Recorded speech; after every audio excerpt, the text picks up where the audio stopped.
Even after Rory has rescued him, Al Wayne still exhibits signs of extreme anxiety. When Rory inquires about him, he quickly replies that he's fine, despite the fact that he does not appear to be in a good state. After hearing this, she doesn't believe that he is actually, and offers him some water to drink. After he drank the water, he finally admitted that he had a deep-seated hatred for orcs, which just so happened to be the name of the monster that had attacked him earlier. After that, Rory inquires as to why he's by himself, considering that it's risky for an average person such as him to enter the forest without being accompanied by an armed escort. In response to her question, he discloses to her that he is an adventurer, a fact that she finds extremely shocking. On the other hand, he admits to her that he is helpless against orcs, citing the fact that this is actually his second encounter with an orc. Shortly after, Rory asks him where he's going, and he reveals to her that he intends to go to Lurigus, which is where his parents are currently residing. When she hears this, she cannot contain her excitement because she is also going to that location. At that very moment, she suggests that they go on their trip together. Al Wayne is not enamored with this concept, as he believes that it would be unwise for her to travel with a male companion, and that she should instead go on her own, considering that they would have no choice but to share sleeping quarters along the way. As a retort, Rory warns him that he will lose his head if he even thinks about making a move on her. She says this to instill fear in him. After observing his reaction, she chuckles to herself and tells him that she was only joking, because he doesn't appear to be the type of person who would engage in such behavior. This undoubtedly shakes him to his very core. While Al Wayne is perplexed as to why she would believe so, she reassures him that it's because she does not find herself to be cute enough for him to find her attractive. However, Al Wayne is taken aback by her response, given that he thinks she has a charming appearance. After that, the two start their travels in the direction of Lurigus. Later on that day, while the two are making their way through the forest, they get concerned about how quiet the forest is. Rory soon hears a sound that leads her to believe that there's a monster in the area. She then shares this information with Al Wayne, and the two of them immediately assume fighting postures and are ready for action. However, it turns out the beast that they actually thought about is actually simply a mailman delivering a letter to Al Wayne. He is perplexed as to why the postal boy would travel all the way to the forest in order to find him, but the boy is unfazed and continues to perform his duties. When Al Wayne takes a closer look at the letter, he finds that it is once again from his mother. Rory thinks that the letter must be about something very important after seeing it, but Al Wayne shows her many letters that his mother had written to him over the course of a lengthy period of time. He confesses that the amount of letters is the reason he has chosen to pay them a visit, despite the fact that she herself believes the quantity of the letters to be enormous. However, he claims the major motivation for his actions is to obtain fertilizer for his tomato farm.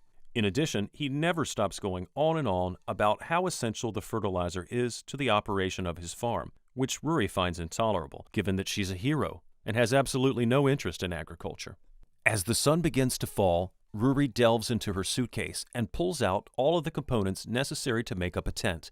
When he sees this, Al Wayne is taken aback, since he believes the bag is too little to contain all the items that she has brought out of it. She does, however, disclose that the bag was a family heirloom that had been handed down to her from her ancestors, and that it had the capability and capacity to store more than initially appears to be the case. Because of this, Al Wayne is very interested in learning about her family tree and wants to know who her ancestors are. When she is just about to tell him, his stomach makes a loud sound indicating how hungry he is. The rumble of his stomach prompts her to pause what she's doing and start preparing dinner. Later on that evening, when they're dining, Al Wayne continues to compliment Rory on her cooking ability. After that, he inquires as to the reason why she plans to visit Lurigus. In response, she reveals that she is traveling in order to train herself because she overheard a certain merchant saying that there had been frequent accidents with unknown causes, and the victims of these accidents were said to have seen demons. Hearing this, Al Wayne wonders if the location of the attacks and the details of the attacks were found, but she doesn't seem to know any more than what she had already told him. Because of this, she's decided to conduct her own investigation into the occurrence. The possibility of her facing the demons on her own causes Al Wayne to feel concerned for her safety, because he views this as a perilous endeavor. On the other hand, she reveals to him that she is a descendant of the hero, the one who was victorious against the demon king Macbeth. After hearing this, Al Wayne is taken aback to his very core. He cannot believe that he just happened to run into the hero's missing descendant. Despite this, he continues to fret about her, since he believes that she's just a girl. Rory is taken aback by the idea that Al Wayne is concerned about her well-being because, as far as she's aware, this is the first time that anyone has ever shown concern for her. Al Wayne is prompted to apologize after hearing her say these things. However, she reassures him that he is not required to do so, and instead expresses gratitude to him for doing so. When it comes time for them to turn in for the night, Al Wayne is unable to shake the uneasy feeling that he has about having to share the same tent with Rory. On the other hand, she succeeds in persuading him by frightening him with the idea of orcs being near the location. Surprisingly, she has 2 whole sets of bedding in the tent, and he's curious about the reason for this. Exactly at that moment, she shares with him that she has always harbored the desire to have a conversation with someone before falling asleep. Al Wayne lies down on the bed and gets ready to talk to her in the manner in which she had requested, in the spirit of granting her requests. Surprisingly, when he attempts to start the discussion with her, he discovers that she's asleep. At first, it appears like everything is going well through the night, but then, while sleeping, she gets out from under her blanket and kicks him repeatedly all through the night. The following day, the 2 travelers get to Lurigus. Unfortunately, while Rory arrives with a smile on her face, Al Wayne shows up covered in bandages and in pain. After arriving in the city, the 2 make the decision to go their separate ways. However, before she does that, Rory expresses her gratitude to him for accompanying her on this journey and tries to persuade him to make her his escort, but she has trouble saying the words. Since she had previously suggested that he travels with an armed escort, Al Wayne invites her to be his armed escort after realizing what she intends to say. She happily agrees to act as his escort, and she writes down the address of the hotel she'll be staying in so he can come pick her up when he's ready to depart.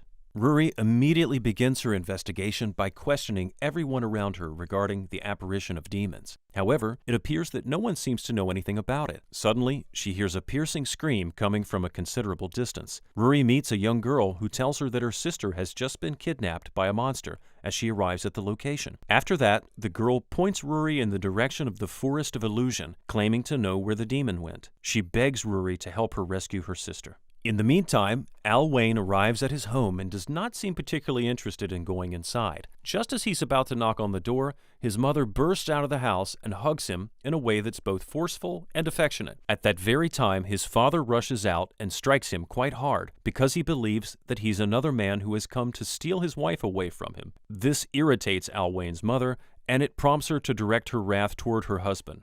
That evening, while his mother is feeding him and lavishing an excessive amount of attention on him, he erroneously claims that his mother's food is superior to Rory's food. Because of this, she believes that Rory is his girlfriend and continues to press him for more information about her. In an effort to diffuse the mounting tension, he blurts out the fact that Rory is in fact the person who had served as his armed escort all the way to Lurigus. Later on in the night, when Al Wayne finally has the opportunity to speak with his father, he inquires about the whereabouts of Nigari, the type of fertilizer for which he had traveled all the way to Lurigus. His father, in turn, tells him about a place on the outskirts of the town that sells what he is looking for, and that he can acquire it there. The following day, Al Wayne is on his way back to his house after having been successful in obtaining the Nigari he had come for, when he hears a very loud cry. As he runs there, he discovers a group of people gathered around a man who is complaining that he has just been assaulted by a demon, but that he had been saved by a female who turns out to be Rory. Al Wayne, concerned about Rory, asks the man about her whereabouts, and the man tells him that Rory had gone into the Forest of Illusion. Hearing this, Al Wayne dashes toward the woods in an effort to save her.